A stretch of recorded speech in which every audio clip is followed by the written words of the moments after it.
अस्सलाम वालेकुम, मैं हूँ महविश अली और आज एक बहुत इंटरेस्टिंग और वेरी वेरी इंपॉर्टेंट वीडियो के साथ बंदी हाजिर है।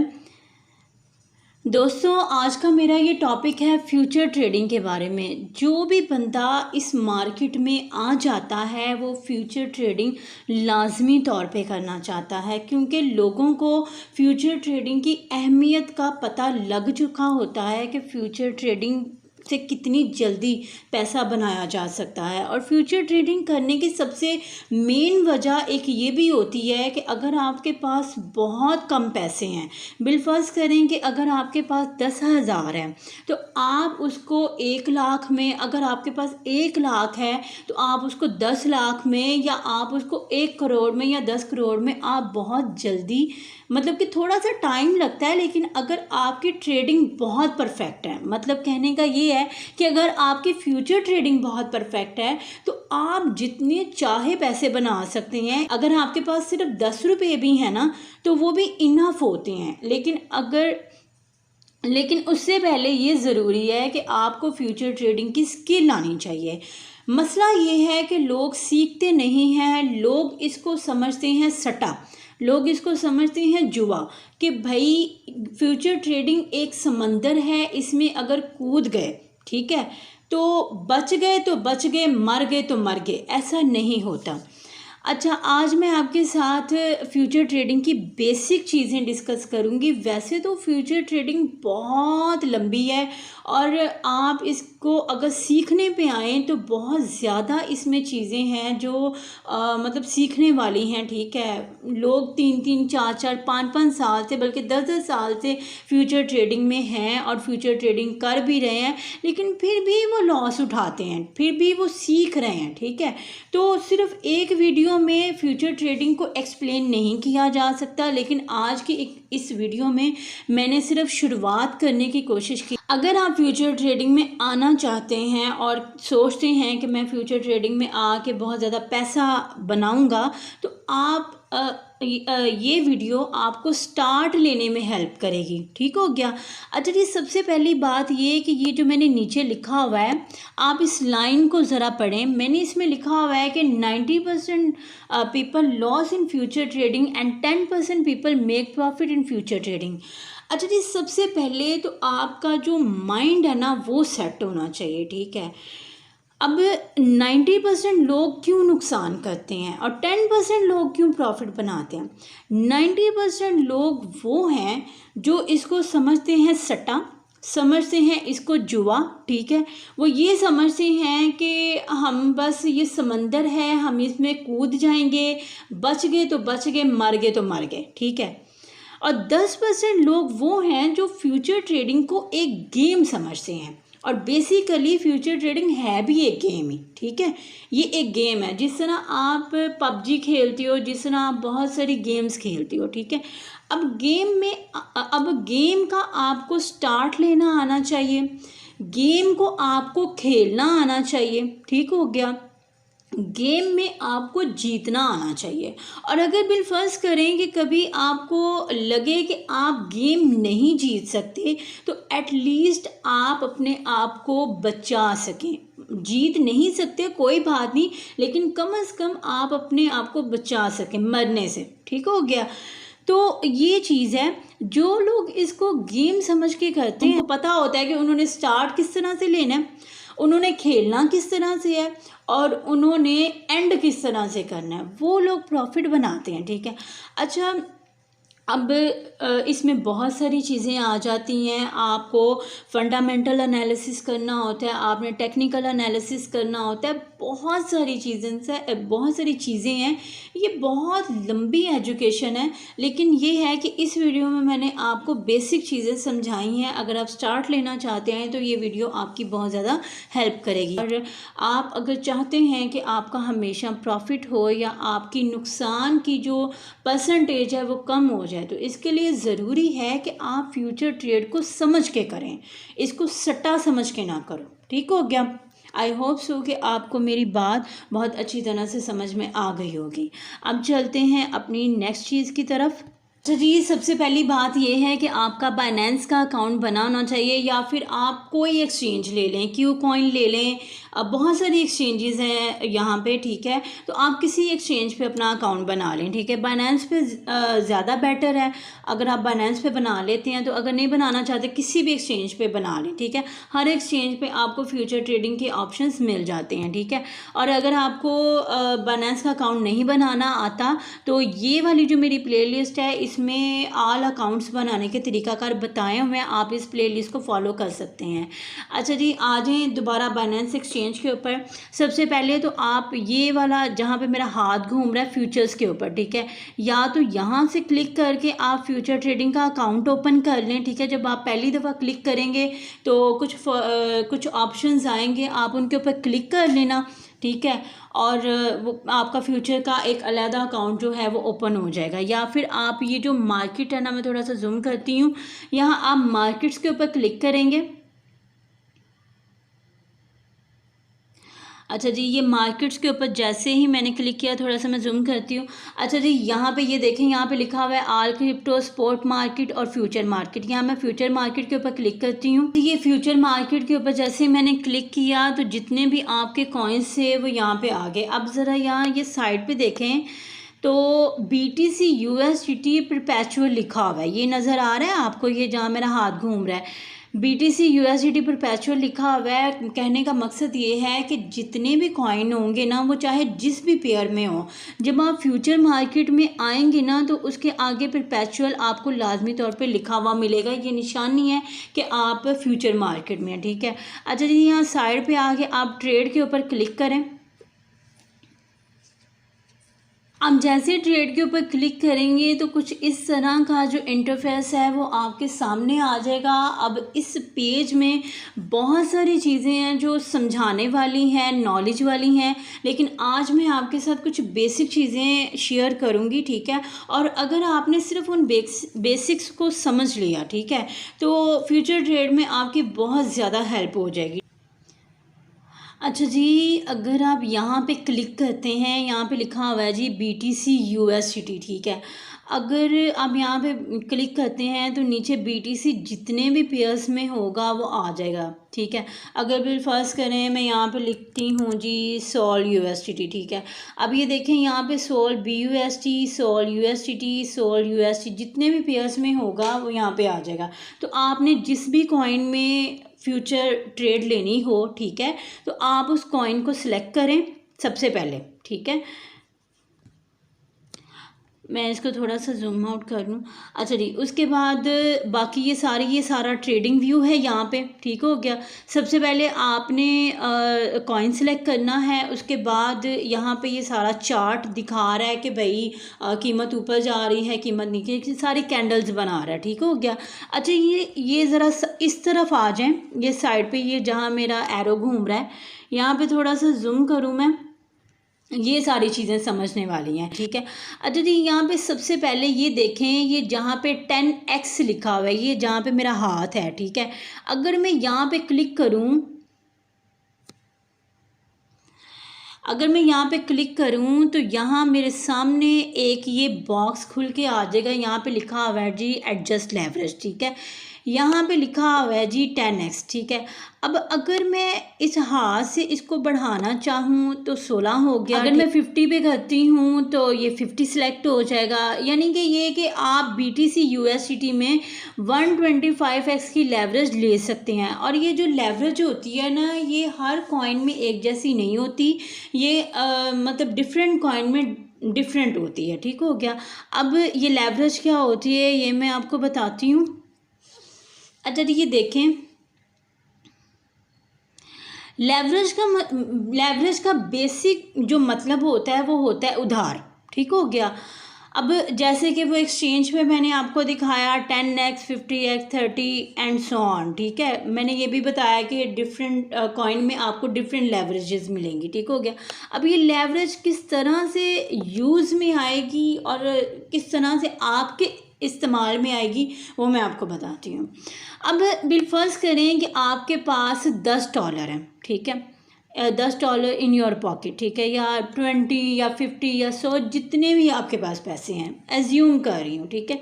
बिलफर्ज करें कि आपके पास $10 हैं और आपने एक्सचेंज के ऊपर 10x के ऊपर क्लिक कर दिया। अब इस 10x का मतलब क्या है?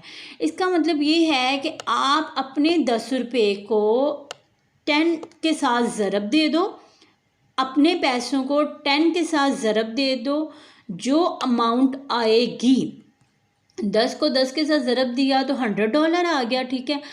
अब आप जो ट्रेड करोगे वो $100 के ऊपर होगी, ना कि $10 के ऊपर। आपके पास पैसे कितने हैं? 10 रुपये ना। आप एक्सचेंज पे गए, आपने 10x की लेवरेज सेलेक्ट की, वो पैसे आपके बन गए $100, ठीक है। अब आपको जो प्रॉफिट और लॉस होगा वो $100 के ऊपर होगा, वो 10 के ऊपर नहीं होगा।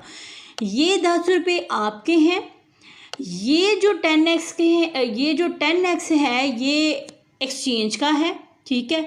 और एक्सचेंज ने आपको 10x से के आपके $10 को $100 में कन्वर्ट कर दिया।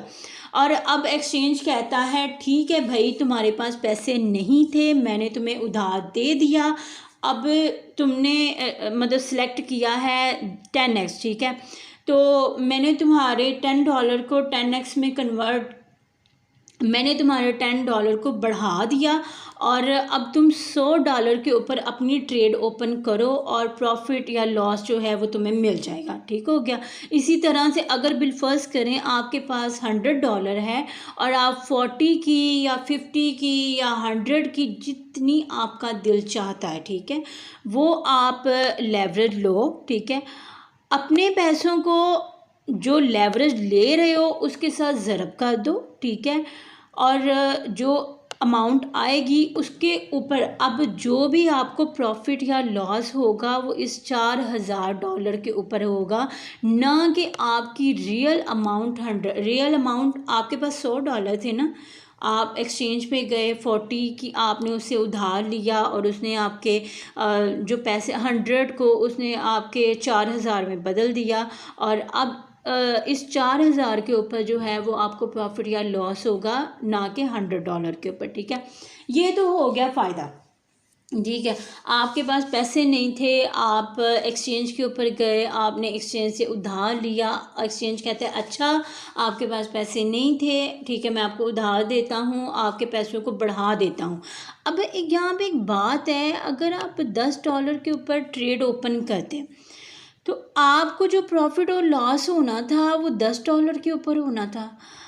10 रुपये अगर कारोबार में लगाओगे तो 10 रुपये वाला प्रॉफिट होगा, 100 रुपये लगाओगे तो 100 रुपये वाला प्रॉफिट होगा, ऐसा ही है।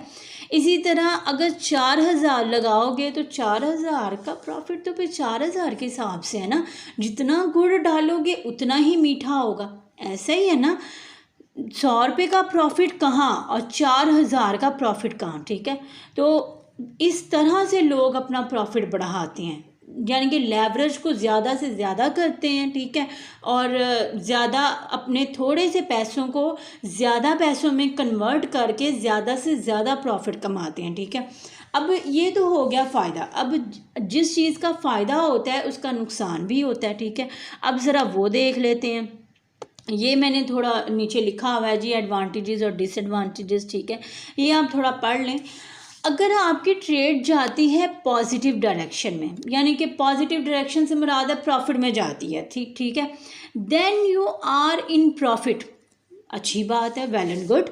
लेकिन अगर आपकी ट्रेड जाती है in negative direction, then you are in loss. ये तो कॉमन सी बात है भाई, आपने अगर गलत ट्रेड ले ली है तो आप लॉस में तो जाओगे, लेकिन देन एंड आल्सो लिक्विडेट। अब इसका क्या मतलब है वो मैं आपको बताती हूँ।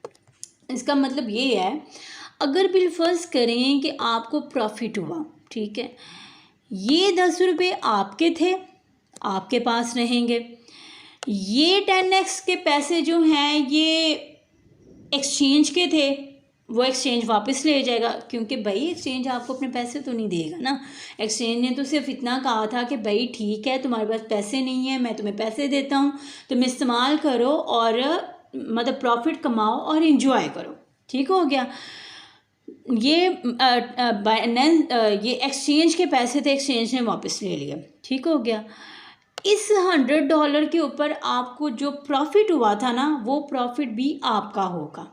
ठीक हो गया। वो प्रॉफिट आपसे नहीं, यानी कि आपके जो 10 रुपये थे वो भी आपके हैं, और इस $100 के ऊपर जो प्रॉफिट होगा ना वो भी आपका है। लेकिन ये जो पैसे हैं ना, ये एक्सचेंज के थे, ये एक्सचेंज अपने पैसे वापस ले लेगा। ठीक हो गया। ये तो हो गया जी प्रॉफिट, यानी कि इंजॉय वाला माहौल। ठीक हो गया।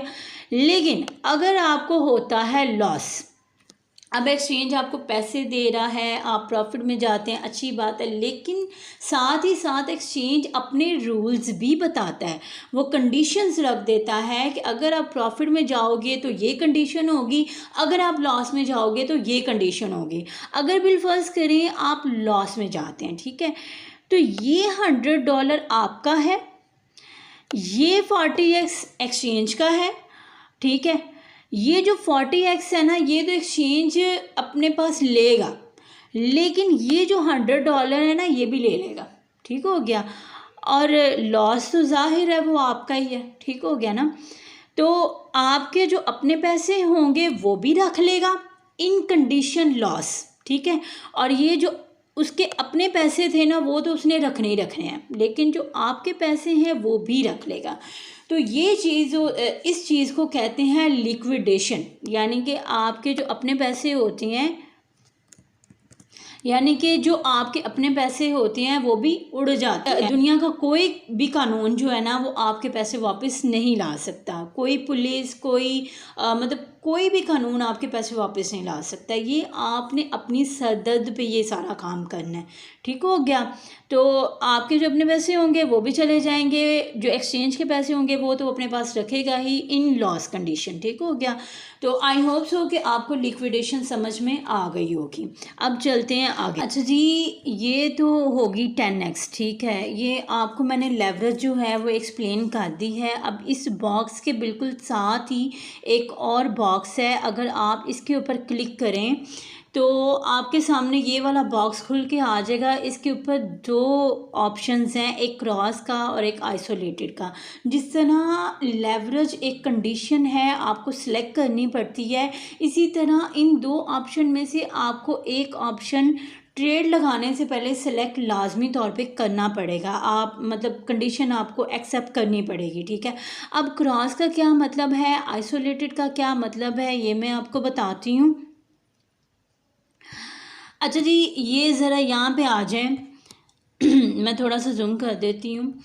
अच्छा जी, ये है क्रॉस लेवरेज। ठीक है। यहाँ पे ये मैंने इसकी कुछ डेफिनेशन खुद से बना के लिखी हुई है। ठीक है। आप इसको पढ़ें और मैं वैसे आपको बताती हूँ। ठीक है। अच्छा जी, बिलफर्ज करें कि आपके फ्यूचर के अकाउंट में, फ्यूचर के अकाउंट की बात कर रही हूँ, फ्यूचर के अकाउंट में $10 है, $100 है, 200 या 500, ये जितने भी आपके पास डॉलर हैं। ठीक है।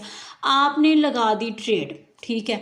अगर वो ट्रेड जाती है लॉस, प्रॉफिट की तो मैं बात ही नहीं करी, मैं फ़िलहाल आपके साथ लॉस डिस्कस कर रही हूँ, क्योंकि लॉस ही डिस्कस करने वाली बात है। टेंशन तो होती है लॉस कंडीशन में, इसलिए मैं लॉस कंडीशन को डिस्कस कर रही हूँ। ठीक है। तो अगर आपकी ट्रेड जाती है इन नेगेटिव डायरेक्शन, ठीक हो गया, और लॉस जो है वो बहुत हाई है और आप हो गए हैं लिक्विडेट। ठीक है। तो आपका जो फ्यूचर का अकाउंट है वो वॉश हो जाएगा। ठीक है। लेकिन अगर बिलफर्ज करें कि आपने $100 की ट्रेड लगाई हुई है और आप लिक्विडेट होते होते होते होते आपके $20 रह गए हैं, यानी कि अगर ये $20 भी उड़ गए तो आप ज़ीरो पे आ जाएंगे। ठीक है।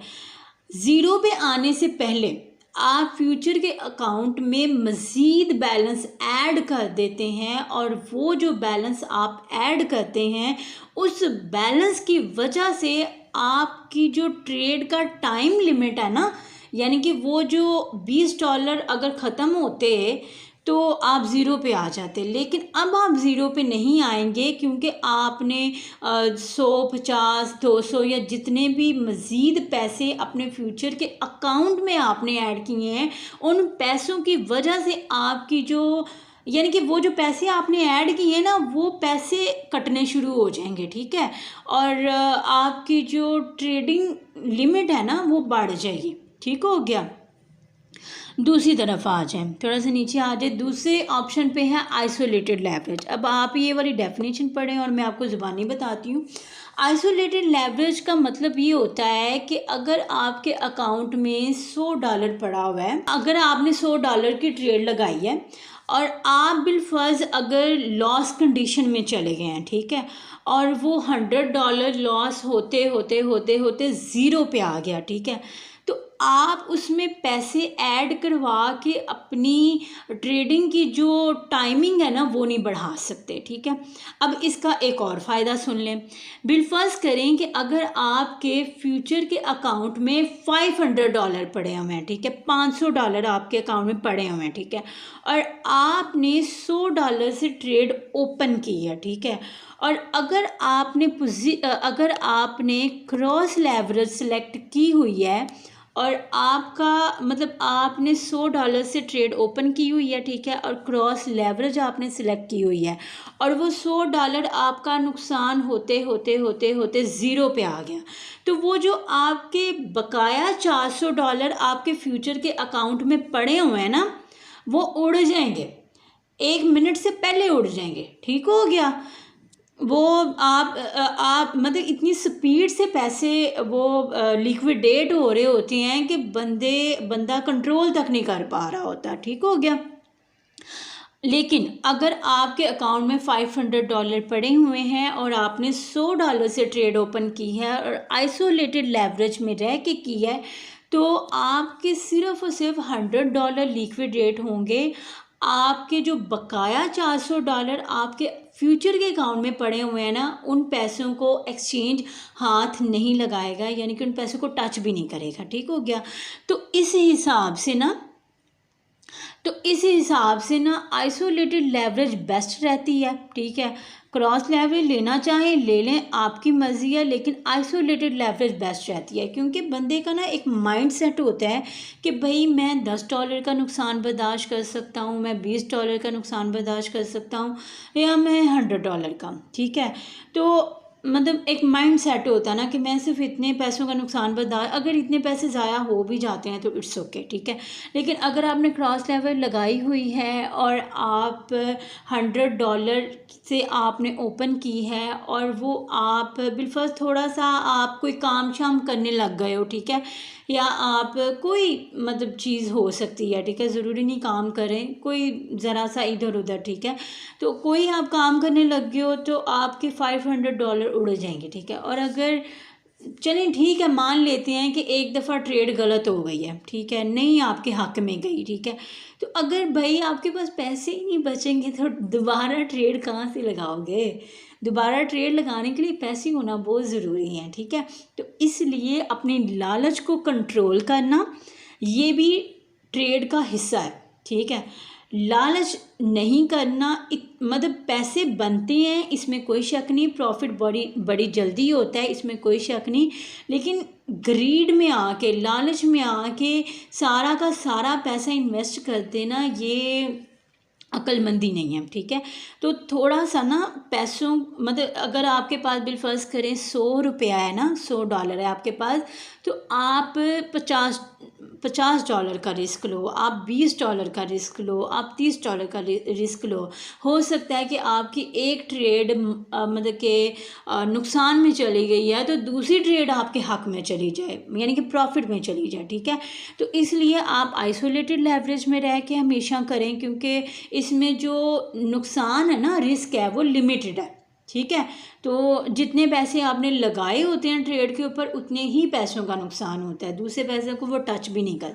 अच्छा जी, चौथे नंबर पे आ जाती है ये चीज़ फंडिंग फ़ी और काउंटडाउन। ठीक है, फंडिंग फ़ी और काउंटडाउन बहुत बहुत बहुत इंपॉर्टेंट कॉन्सेप्ट है। अगर आप फ्यूचर ट्रेड करना चाहते हैं तो आपको फंडिंग फ़ी का लाजमी तौर पे पता होना चाहिए। अच्छा, एक और बात बताती चलूँ, कुछ लोग फंडिंग फ़ी को ना ये समझते हैं कि फंडिंग फ़ी इंटरेस्ट है और ये हराम है। ठीक है, फंडिंग फ़ी कोई हराम चीज़ नहीं है और ना ही ये इंटरेस्ट होता है। मैं इस बात का जवाब आपको एक्सचेंज पे जाके देती हूँ।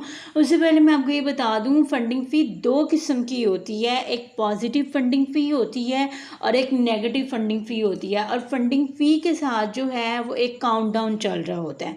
अब ज़रा मैं एक्सचेंज पे चलती हूँ और एक्सचेंज पे चल के मैं आपको ये बात समझाती हूँ। आप इस चीज़ को थोड़ा सा जूम कर लें। ये मैंने इसको जूम कर लिया, आई होप आपको नज़र आ रहा होगा। मैं थोड़ा और जूम कर लेती हूँ। अच्छा, ये देखें, ये लिखा हुआ है फंडिंग और ये लिखा हुआ है काउंटडाउन। अब इस फंडिंग के नीचे ये रेट चल रहा है। ठीक है, अब ये रेट अगर पॉजिटिव, मैंने आपको पहले भी बताया कि फंडिंग फ़ी दो तरह की होती है, पॉजिटिव फ़ी और नेगेटिव फ़ी। ठीक है, अब पॉजिटिव फ़ी से क्या मुराद, अब पॉजिटिव फ़ी से ये मुराद है कि जब ये फ़ीस प्लस में चल रही हो तो इसका मतलब ये है कि मार्केट जो है वो पंप कर रही है, मार्केट ऊपर जा रही है। ठीक है, ये फ़ीस जो होती है इस, यानी कि यहाँ पे ज़ीरो होता है पहले। ठीक है, इस ज़ीरो से होती होती होती होती फिर आगे जाती है। ठीक है, और नेगेटिव फंडिंग फ़ी से मुराद ये होता है कि ये जो फ़ीस है ये माइनस में जा रही होती है। यहाँ पे ना इस ज़ीरो के आगे माइनस का निशान आ रहा होता है। अभी मतलब कि ये प्लस में चल रही है, ये आपको साथ में नज़र भी आ रहा होगा कि 24 हॉर के चेंज में, मतलब कहने का ये है कि मार्केट ग्रीन में जा रही है, यानी कि मार्केट पंप कर रही है। जब मार्केट ग्रीन होती है तो मार्केट पंप कर रही होती है, तो ये जो फ़ी है ये पॉजिटिव फंडिंग फ़ी है। ठीक है, जब यहाँ पे रेड चल रही होगी, यानी कि मार्केट रेड चल रही होगी, तो यहाँ पे जो फ़ी होगी वो नेगेटिव फंडिंग फ़ी होगी। ठीक है, ये एक तरह का ना सिग्नल भी होता है कि अगर पॉजिटिव फंडिंग फ़ी चल रही है तो मीन्स ये कि मार्केट पंप कर रही है। इस चीज़ से ना आप सिग्नल भी बना सकते हो, यानी कि ये चीज़ आपको ट्रेड लेने में बहुत ज़्यादा हेल्प करती है। ठीक है, और कुछ लोग इसको सिग्नल के तौर पे भी इस्तेमाल करते हैं। ठीक हो गया, ये बहुत इम्पॉर्टेंट चीज़ है, ये हर कोई नहीं बताता। ठीक है, और दूसरी इसके साथ ही लिखा हुआ है काउंटडाउन। अब यहाँ पे काउंटडाउन में जो है वो टाइम चल रहा है। ठीक है, ये काउंटडाउन 8 घंटे का होता है। ठीक है, 8 घंटे के बाद ये जो फंडिंग फ़ी है ना ये चेंज होती है। फंडिंग फ़ी कभी भी फिक्स नहीं होती। फंडिंग फ़ी 8 घंटे के बाद, यानी कि विद इन, मतलब कहने का ये है कि टाइम के साथ साथ ये फंडिंग फ़ी चेंज होती रहती है। अब ये वाली जो फंडिंग फ़ी चल रही है ना, इसके ख़त्म होने में 1 घंटा और 1 हॉर एंड 56 मिनट्स बाकी हैं। ठीक हो गया, तो ये पॉजिटिव फंडिंग फ़ी चल रही है और ये उसका जो है वो टाइम है। जब अब जैसे ही ये 8 घंटे, मतलब 8 घंटों में से ना तकरीबन कोई 2 घंटे बाकी रह गए हैं। ठीक है, ये वाली फंडिंग फ़ी ख़त्म होने में। अब ये फंडिंग फ़ी होती क्या है? फंडिंग फ़ी, अब देखें, एक्सचेंज के ऊपर आप अपना पैसा रखते हो, एक्सचेंज आपके पैसों की हिफाजत कर रही है। और मतलब आप किसी भी एक्सचेंज पे आप चले जाएं, ये वाली फंडिंग फ़ी और काउंटडाउन आपको मिलेगा ही मिलेगा। ठीक हो गया, ये इंटरेस्ट नहीं होता, ये एक्सचेंज की सर्विस फ़ी है। जिस तरह आप जैज़ कैश इस्तेमाल करते हैं, आप टेलीनॉर, यूफोन, ये सारी चीज़ें आप इस्तेमाल करते हैं, और वो जब आपने किसी को कॉल करनी होती है, मैसेजेस करने होते हैं, या आपने कोई भी चीज़ इस्तेमाल करनी होती है, तो वो लोग आपसे सर्विस फ़ी चार्ज कर रहे होते हैं। तो फंडिंग फ़ी जो है ये सर्विस फ़ी होती है, ये कोई इंटरेस्ट नहीं होता। ये कॉन्सेप्ट आप अपने दिमाग से निकाल दें। एक्सचेंज के ऊपर आपने अपना पैसा रखा हुआ है, एक्सचेंज आपके पैसों की हिफाजत कर रही है, ऊपर से आप एक्सचेंज से उधार लेके तो आप ट्रेड कर रहे हो, फ्यूचर ट्रेड कर रहे हो। ठीक है, तो वो अब आपसे फंडिंग फ़ी भी ना चार्ज करें। ऐसा नहीं होता, ये आप सर्विस चीज़ है। और इस चीज़ से ना आपको मतलब कि ट्रेड लेने में बहुत ज़्यादा हेल्प मिलती है। मैं बहुत दफ़ा जो है फंडिंग फ़ी को, मैं जब ट्रेड लेती हूँ ना, तो मैं फंडिंग फ़ी को और इस काउंटडाउन को लाजमी तौर पे सामने रखती हूँ। इससे ट्रेड लेने में बहुत ज़्यादा हेल्प मिलती है। ठीक हो गया। आई होप सो कि आपको फंडिंग फ़ी बहुत अच्छी तरह से समझ में आ गई हो। अच्छा जी, एट दी एंड ये चीज़ आ जाती है जी, बाय लॉन्ग। बाय का मतलब होता है ख़रीदना, लेकिन क्रिप्टो में यानी कि इस मार्केट में बाय को लॉन्ग भी कहा जाता है। ठीक है, आप बाय कह लो या लॉन्ग कह लो, ठीक है, एक ही बात है। ठीक है, नीचे मैंने लिखा भी हुआ है कि जब हमें लगता है किसी कॉइन की कीमत पंप होगी तो हम बाय लॉन्ग का ऑर्डर लगाते हैं। ठीक है, अब इसकी मैं थोड़ी सी एग्जांपल छोटी सी आपको दे दूं। बिलफर्ज करें कि एक कॉइन की कीमत $1 है। ठीक है, और आपको लगता है, यानी कि आपने फंडामेंटल एनालिसिस किया, आपने टेक्निकल एनालिसिस किया, आपने बहुत सारे एनालिसिस इसमें होते हैं, लेकिन आज मैं आपके साथ सिर्फ बेसिक चीज़ें, सिर्फ कंसेप्ट बेसिक जो है ना वो आपको समझा रही हूँ। तो वैसे ये बहुत सारी चीज़ों को देखने के बाद फ्यूचर ट्रेड होती है, सिर्फ एक आधी चीज़ को देखने से नहीं फ्यूचर ट्रेड होती। ठीक है, तो लेकिन आज मैं आपको बेसिक चीज़ें समझा रही हूँ, तो समझने की कोशिश करें। $1 की कीमत है, एक कॉइन की कीमत है $1, और आपको लगता है कि ये 1.30 पैसा, 1.50 पैसा या 1.80 पैसा पे जाएगा। ठीक है, और आपके पास हैं $10, और आपने आइसोलेटेड लेवरेज की कंडीशन लगा दी है और 10x आपने लगा दिया है, और ये $100 बना के आप जो है वो कर रहे हो। ये होता है सिनेरियो फ्यूचर ट्रेड का। ठीक हो गया, यानी कहने का मकसद ये है कि कीमत ऊपर जाए। ठीक है, बाय लॉन्ग में ये होता है कि आप पहले ख़रीदते हो। ठीक है, बिजनेस है ना ये, आप पहले ख़रीदते हो और बाद में जो है वो आप सेल करते हो। ठीक है, यानी कि ऊपर की कीमत। ठीक है, यानी कि जिस कीमत पे आप खड़े हैं, आपको लगता है कि इस कीमत से कीमत ऊपर जाएगी, तो आप वहाँ से मतलब ख़रीद लेते हो, और जब कीमत ऊपर जाती है तो आप सेल कर देते हो। बस इतनी सी बात है, ये ऑर्डर है। बाय लॉन्ग एक ऑर्डर है। अच्छा जी, इसमें जो दूसरा ऑर्डर होता है वो होता है सेल शॉर्ट का। ठीक है, सेल का तो नाम से ही जाहिर है कि सेल करना, और लेकिन इस मार्केट में यानी क्रिप्टो मार्केट में सेल को शॉर्ट करना भी कहते हैं। ठीक हो गया।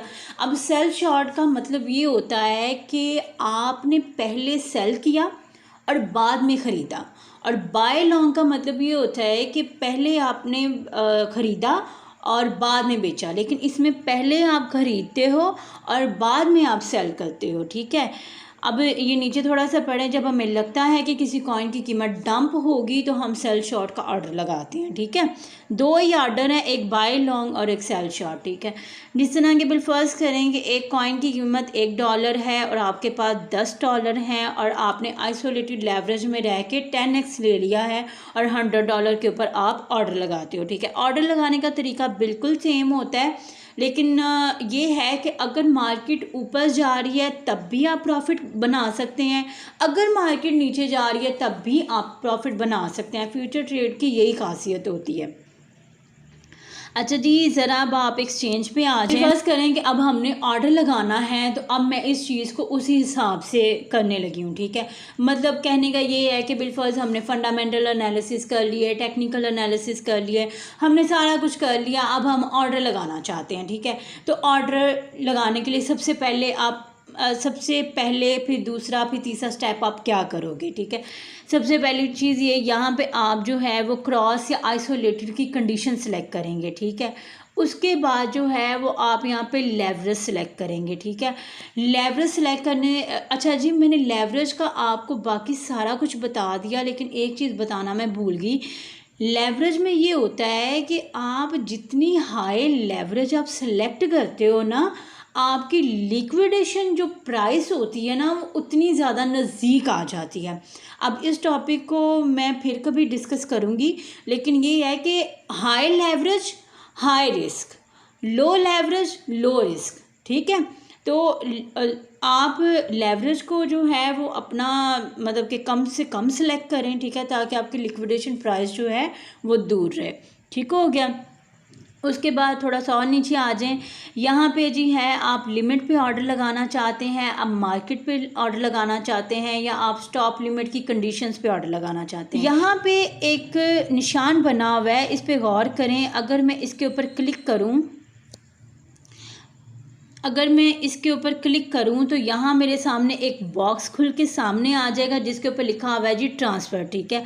अब यहाँ पे फियाट एंड सपोर्ट के वॉलेट में से मैं अपने फ्यूचर के वॉलेट में पैसे ट्रांसफ़र कर सकती हूँ, ठीक है।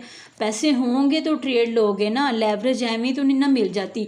आपके अकाउंट में $10 कम से कम होने चाहिए, ठीक है, क्योंकि $10 से आप ट्रेड ओपन कर सकते हो। आपके अपने पैसों पे ही आपको लेवरेज मिलती है, जितने आपके पैसे होंगे उसके हिसाब से आपको लेवरेज मिलती है, ठीक है। यानी क्योंकि आपके पैसों से ज़रब करके वो आपको लेवरेज दे रहा होता है ना, ठीक है। तो जितने आपके पैसे होंगे उसके हिसाब से आपको लेवरेज मिलेगी। तो आपके पैसे अगर फंडिंग में पड़े हुए हैं या फियाट एंड सपोर्ट के वॉलेट में पड़े हुए हैं तो वो पैसे आप अपने इस फ्यूचर के वॉलेट में आप उसको ट्रांसफ़र करें, ठीक है। तो देन ही आप लेवरेज जो है वो कर सकते हैं और देन ही आपका जो ऑर्डर है वो लगेगा। अच्छा जी, यहाँ पे आपने अपना बैलेंस ट्रांसफ़र कर लिया, USDT में हो या किसी और पेयर में हो, मतलब किसी और करेंसी में अगर हो तो वो आप बैलेंस यहाँ पे ट्रांसफ़र कर लें, ठीक है। उसके बाद आप उसको बता सकते हो, यहाँ पे ये जो पैनल बना हुआ है यहाँ से आप उसको बता सकते हो कि यहाँ पे जो आपका बैलेंस मौजूद है, वो बात याद है ना, मैंने आपको कहा था कि अगर आपके पास $500 है तो आपको चाहिए कि आप $100 से ट्रेड ओपन करें, ठीक है। तो आप यहाँ से उसको बता सकते हो कि भाई मेरा जो बैलेंस है उसका 25% जो है वो इस ट्रेड में, इस फ्यूचर जो ट्रेड में लगाने लगा हूँ, इस ट्रेड में मेरा 25% या 50% या 75% जो है वो यूज़ होना चाहिए, बाकी बैलेंस को नहीं छेड़ना तुमने, ठीक हो गया। उसके बाद थोड़ा सा और नीचे आ जाए। अच्छा जी, ये चीज़ बड़ी इम्पॉर्टेंट है, ये यहाँ पे लिखा हुआ है जी TP और SL। अब इसका क्या मतलब है? अगर मैं इसके ऊपर क्लिक करती हूँ तो यहाँ पे बॉक्स खुल के सामने आ जाएगा। इसको मैं थोड़ा सा जूम आउट कर दूँ। अच्छा जी, यहाँ पे आपने उसको बताना है कि आप लॉन्ग करना चाहते हैं या आप शॉर्ट करना चाहते हैं। ये बहुत बहुत बहुत ज़रूरी ऑप्शन है, ठीक है। अगर आप ये नहीं करते ना तो आप अपने लॉस को रिकवर नहीं कर सकते। मतलब आपका बिलफर्ज आप बहुत अच्छे ट्रेडर हैं या आप बहुत अच्छी ट्रेडिंग करना जानते हैं, आपके एनालिसिस बहुत अच्छे हैं, लेकिन अगर आपने ये वाला ऑप्शन यूज़ नहीं किया तो आप मतलब कि लॉस आपका हो जाएगा। आप लिक्विडेट हो भी सकते हैं, नहीं भी हो सकते, हो भी सकते हैं। लेकिन अगर बिलफर्ज आप लैपटॉप के सामने भी बैठे हैं ना और आपका लॉस हो रहा है तो आप एकदम से आपका लॉस हो जाएगा और आप उसको मतलब आप उस चीज़ को कंट्रोल नहीं कर पाएंगे, ठीक है। तो उस चीज़ को कंट्रोल करने के लिए ना ये वाला ऑप्शन यूज़ करना बहुत ज़रूरी है, ठीक है। TP का मतलब ये होता है टेक प्रॉफिट और SL का मतलब होता है स्टॉप लॉस, ठीक है। अब आपने एनालिसिस कर लिया, अब आपको पता होना चाहिए कि आपने किस प्राइस के ऊपर जाके आपने एग्जिस्ट करना है, ठीक है। यानी कि कितना प्रॉफिट आपको चाहिए। बिलफर्ज करें आपके माइंड में है कि अब जब मेरे $10 हो जाए ना तब मैं इस ट्रेड से बाहर आ जाऊँ, ठीक है। या मेरे $5 अगर मुझे प्रॉफिट हो जाता है तो मैं इस ट्रेड से बाहर आ जाऊँ। तो ये वाली कैलकुलेशन आपने लाजमी तौर पे करनी है, ठीक है। और कितना प्रॉफिट आपको चाहिए, ये नहीं कि आप 1 करोड़ का प्रॉफिट लगा के बैठे हुए हैं, आप 2 करोड़ का प्रॉफिट लगा के बैठे हुए हैं। लालच नहीं करना, छोटा छोटा प्रॉफिट रखें, $5 का, $10 का, 20 का, ठीक है। तो इस तरह से छोटा छोटा प्रॉफिट रखें तो आहिस्ता आहिस्ता जो है वो आपका पैसा बढ़ना शुरू हो जाएगा, ठीक हो गया। तो यहाँ पे जो है वो आपने अपना टेक प्रॉफिट रखना है कि भाई अगर मुझे $5 प्रॉफिट हो जाता है तो मैं ट्रेड से बाहर आ जाऊँ। उसके साथ ही साथ आपने स्टॉप लॉस का मार्जिन भी रखना है कि बिलफर्ज अगर मुझे नुकसान होने लगे, ठीक है, तो मैं बिलफर्ज करें कि आपके पास $100 है, ठीक है, और आप कहते हो कि भाई अगर मेरे $20 मुझे नुकसान हो जाता है ना तो मैं उस ट्रेड से बाहर आ जाऊं, यानी कि 100 में से अगर आपका $80 रह जाता है और $20 आप नुकसान में चले जाते हो, तो आप कहते हो कि भाई मैं उस ट्रेड से बाहर आ जाऊं, मैं $20 से ज़्यादा प्रॉफिट बर्दाश्त नहीं कर सकता। तो ये वाली कैलकुलेशन आपने करके रखनी है, ठीक है। तो आपने स्टॉप लॉस की प्राइस भी यहाँ पे लिखनी है, तभी जो है वो आपकी ट्रेड बेहतर हो पाएगी। वरना लैपटॉप के सामने बंदा बैठा होता है या मोबाइल के सामने, जहाँ भी आप ट्रेड लगाओ, बंदा सामने बैठा होता है और अगर हम लॉस में जा रहे हैं तो हम लॉस को कंट्रोल नहीं कर पा रहे होते, ठीक है, वो ऑप्शन ही पता नहीं फिर क्लिक नहीं होती, ठीक है। तो इसलिए ये वाली जो प्राइसेस है ना आपने यहाँ पे लिखनी ज़रूर है, प्रॉपर पेपर के ऊपर आप कैलकुलेशन करके टेक प्रॉफिट यानी कि टीपी की प्राइस और एसएल की प्राइस आप यहाँ पे लाजमी तौर पे लिखो, ताकि वो ऑटोमेटिकली ऑर्डर जो है ना वो फिल हो जाए आपका, ठीक हो गया। उसके बाद ये सारा कुछ करने के बाद आप या तो बाय लॉन्ग इसके ऊपर क्लिक कर दें या आप इसके ऊपर क्लिक कर दें, ठीक है, यानी कि जो भी आपने ऑर्डर लगाना है, ठीक है। अच्छा जी, ये थी आज की वीडियो। वैसे तो फ्यूचर ट्रेड जो है वो बहुत मतलब हैवी नॉलेज है, ठीक है, इसको जितना भी डिस्कस किया जाए उतना ही कम है, ठीक है। लेकिन आज मैंने जो बहुत बेसिक चीज़ें होती हैं ना वो मैंने आपके साथ डिस्कस की हैं, ठीक है। तो आई होप सो कि आपको थोड़ी बहुत कुछ ना कुछ माइंडसेट आपका हुआ होगा। इस चीज़ को समझें, इसकी प्रैक्टिस करें और मुझे कमेंट सेक्शन में ज़रूर बताइएगा कि मेरी वीडियो आपको कैसी लगी। और मिलते हैं नेक्स्ट वीडियो में, तब तक के लिए खुदा हाफिज़।